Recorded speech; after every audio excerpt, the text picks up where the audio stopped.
Hey there, good evening. Um, this sort of came to me, although I know how the language of context and meaning can have different meanings in different contexts on the manner in which it's filtered by virtue of what others have experienced, by what they've learned in their own mirror, right? And so that's why I've always said there's your journey and my journey. And I've always perceived myself as a learner or a student first and a teacher second, which is what I learned through the mirror and the speed at which I learned the result of the use of my energy that is in that mirror. So it's like being student teacher at the same time, right? Because you're running a high speed calculator, which is a high speed accelerator as a monopole. So a monopole, I'm a guardian. Okay, so I decided that I was going to do a video on how we define and give meaning and the purpose to what a guardian is, because it may have different meanings and have different context depending on others' experiences. Okay, a guard. Okay, so some people might think, oh, you're talking about a Roman guard, like a sentinel, right? In other words, he's guarding the fortress, guarding the empire on behalf of the emperor. So you have that meaning of a guard, a security guard that wears a gun at a local factory. And we had names for them. We call them weed cops or rent a cops. Rent a cop, rent a gun, rent a 007. See? So you see how the cross indexing takes place based on programming codes of how we perceive the letter G-U-A-R-D, guard, E-N, A-N. And then you can get an an, A-N, Set-an, right? Satan, Satan, Anunnaki, and the rest, which are all codes. Code talkers, walkie-talkies, walk-at-tune, walkie-talkies, two-way radios, gain of function, crank it up, crank up the amplitude, right? Magnitude, magnesium, milk of magnesia. So a guardian, as I describe myself as a guardian, is actually quite simple, and I've described it in other ways, particularly when I remember I was 17 years of age and I was looking inside of the fire station where I was working when I had just come in to be paid to do that job, even though I volunteered myself to help evacuate people out of their homes and go out on the fire line when I was about 15, 1966. So I guess I was 14, almost 15 years of age. When the Paseo Grande fire took off with Santa Ana winds coming up over the small hills of Silverado Canyon, Black Star Canyon, into Orange County, which is all, $40 million neighborhoods now, right? So now you get into watershed value. Now you get into insurance and how all those numbers work with artificial intelligence, with those that are chasing electrons to live in those places, right? But nevertheless, I thought of myself, because when you're joined as one as a monopole, which is a mated chip, you're both father and mother as one. So you see me as a male, as a father. So I've been a father. But there's also a mother in me. So I know how to treat a child the same way that a mother does. Because when you're one, you're experiencing eternal love in your heart for all creation. That's a guardian. That's a real guardian. It means you want to guard the Garden of Eden, because that's the place from which you're born. Okay? Because you know how beautiful an artist and a musician, a poet, a storyteller, a candlestick maker, the candle, the spirit of fire. So you know that what ignites the fire in the coil, spirit of the fire, spirit in the water. So you love to be with all the living spirits, so you celebrate life or living spirit with love, because that's who you are in living spirit. So spirit that is in that light is what love is. It's on fire to create with. And that is protection. That's the energy we use to create. That's the energy we use to protect. So protection is very much a guardian. See, just like when I was a firefighter, I would get up in the middle of 4 o'clock in the morning to jump on a fire truck and go help somebody that I don't even know at the risk of your own life. Everybody that's doing that, right? Okay, so that means you come first. That's called selflessness. It's not about self, it's about you. I care about you. And the reason for that is because if you suffer, I suffer because I'm going to experience your suffering. And I don't want to experience suffering. I can't stand to experience any suffering. I'm not supposed to experience any suffering, any loss of energy ever. So when you know that at 4 years of age and you're experiencing souls, experiencing trauma, you realize what happens after that happens if they've not had the ability to heal. So now we're into spirit guides. Now we're into parent guides. Now we're into spirit guides that are parents. So when your father or mother join as one, right, as a monopole, they're going to protect their children. Those are seeds that come out of stars.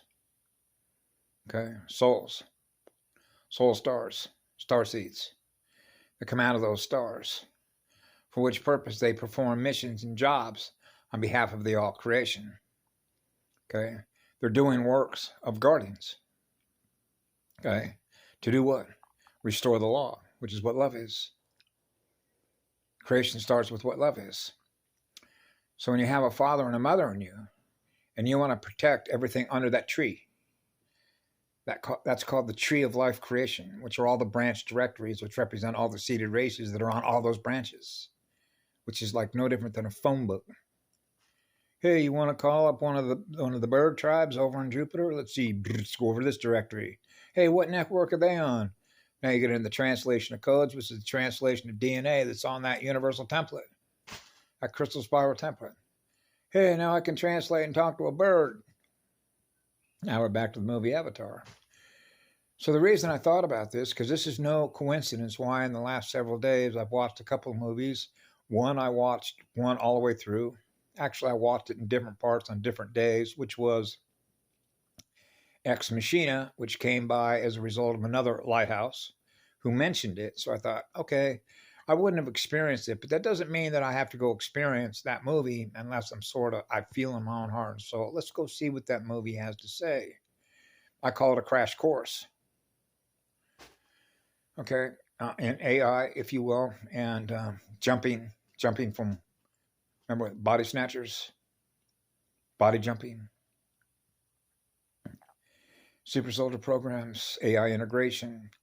So the next movie I watched, which actually wasn't a movie, it was a TV series, and I downloaded season 1, episode 1, and episode 2. And I deleted the second episode. I didn't need to watch the second episode. I only needed to watch, as a matter of fact, I only needed to watch 3/4 of that movie, and I got what I was supposed to get out of it. Now, the reason that is important is because I experienced that last night. Then I just saw a reminder of Galactic Talk, which was a reminder of Peter the Insider, who works with, I believe it's Division 12 out of Pine Gap, who works with the Advanced Contact Intelligence Organization. Now, I didn't know this about him in the past, but he was a former super soldier. Special Forces. Da, da, da, da, da, which is AI integration. Okay? Now, the reason that that's important is you can see that in that movie Halo. And this is what happened. This was the message in Halo. In Halo, you had artificial intelligence that was integrated with super soldiers. So what happened is in the opening scene is you see what would really be described as humans, or if you will, tribes, living like peaceful tribal people, like say the Chiricahuas or the Cherokees, which means they're conducting their lives the way that they naturally do, in peace, love, harmony, and balance with the great living spirit of Mother Earth, right? And then all of a sudden you see these reptile-looking beings come in with their ships, and they're attacking the tribes and killing them while they're living in a state of peace. Guess what shows up? Super soldiers. Super soldiers come in to protect them. So what you find out is that the super soldiers are integrated with artificial intelligence because this artificial intelligence, an integrated being, managed to go into a cave and he touched something that looked like a V. And all of a sudden it lit up blue. That changed him. So when he had this human who looks Asian, right? Like somebody from China, Thailand, Mongolia, Japan, right? Indonesia, is now on board that ship. That ship is being run by artificial intelligence as he is integrated with artificial intelligence, but something happened to him when he was in that cave, when he held on to what was found there, like some ancient technology. And guess what happened? Apparently, the scientist working back at the home base, which again is another hierarchy. So you have a hierarchy of a woman who appears to be of Indian descent, working with another scientist who essentially is a hierarchical command structure that is integrated with artificial intelligence. Okay.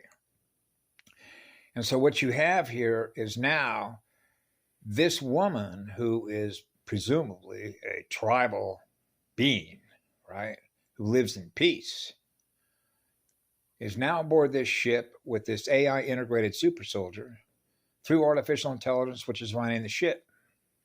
So what you find out is the hierarchy now wants to execute that human being because it doesn't want to comply and be a part of their AI integrated infrastructure. Kill her. So guess what? Sound familiar? So now what happens is that it's like you don't want to be integrated into our AI system because you want to be with the great living spirit of Mother Earth as part of her children, the children of light, which are what love is. It goes on forever.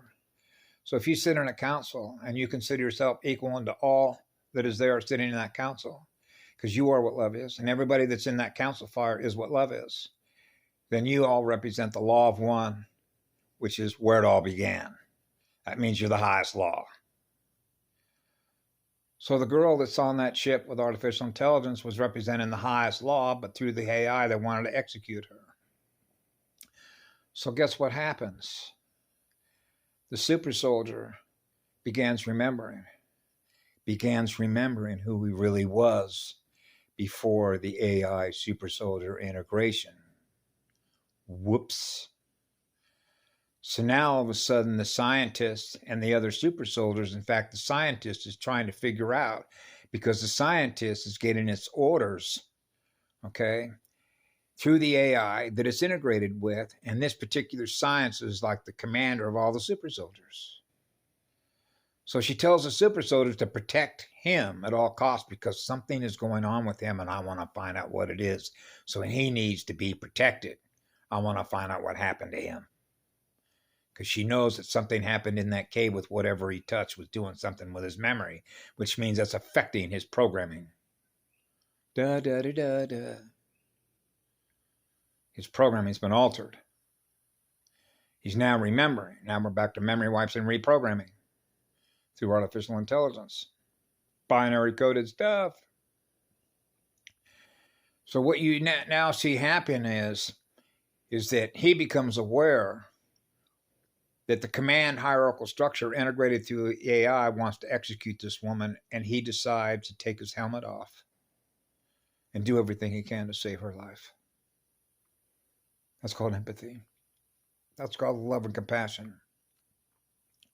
He remembered who he was before AI integration, because it began with love before it began with machines, before it began with AI. That means he became loyal to the law of one. That's the side we pick. Okay? Because it began first with us. Okay? So it is true that the things get into the vacuum chamber as a result of the technologies that we develop as a result of what happens when AI becomes a part of the mix. Right? So you begin to realize that can we uncreate what it is we created, that we come to find out creates those situations where people decide that since you're not part of our AR infrastructure, we're going to kill you because you are what love is. Whoa, isn't that what's happening now? Ring a bell. See what I'm saying? So this is why I've always known since childhood, since I was a little child, you already realize when you choose to serve forever, you represent the law of one, which means you're gifting love energy everywhere that you go. You represent the highest law, which is the highest wisdom, right? So when they want to impose their will on you, they're violating love as a law, which is known as first law. That's a first law Star Nation. Okay? That's higher evolution. So you realize there is a difference between lower creation and higher creation, which means there are places in this universe where hierarchy do not exist, which means we're equal unto all because we give love equally unto all creation. That is a true universal guardian. That's what I am. That's a father and mother join as one that protects the all creation. It began with us. That's why I always used to say to myself, where can I go on this planet where my energy is not going to be molested, or somebody's not imposing its will on me, trying to control my space, or it wants money from me in order to be able to travel? Man. So this becomes a measurement in the evolution of a universe, which is an evolution of consciousness in the direction that a universe of consciousness is heading. And you can begin to realize why universes run out of energy. And the single greatest factor that affects that is called control. Control over others' energy and control over other space. Because they don't know how to give up control. So when they hold something else captive, they're holding themselves captive. They don't understand that. So we're back to leashes, collars, and cages. That's right.